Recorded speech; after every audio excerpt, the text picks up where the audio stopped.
আসসালামু আলাইকুম। আশা করছি সকলে ভালো আছেন। এখানে বাইকুনুর আর ভ্যালাজের কিছু কাটিং বসানো হয়েছিল প্রায় ৪৫ থেকে ৫০ দিন আগে, প্রায় ২ মাস।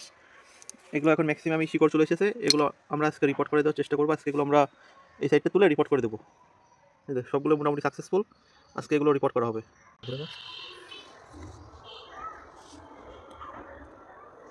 এই যে শিকড় চলে এসেছে, এটা একটু কম পরিমাণে শিকড় আছে। এই যে এটা অনেক শিকড় আছে।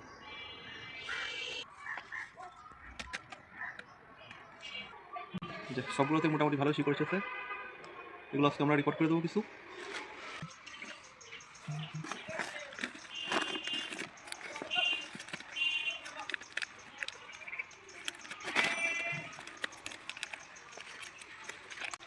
চারাগুলো আমরা সুন্দর করে রিপোর্ট করে দিলাম। এখানে জৈব সার মিশ্রিত মাটিগুলো কিন্তু অনেক ঝুরঝুরে মাটি।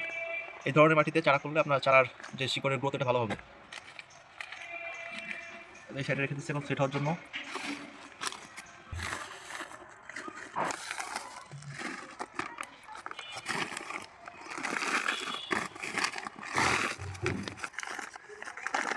এই যে আপাতত আমরা ৬টা গাছ রিপোর্ট করলাম। এখন এগুলো সেট হতে রেখে দেবো, দেখা যাক রেজাল্ট কি আসে।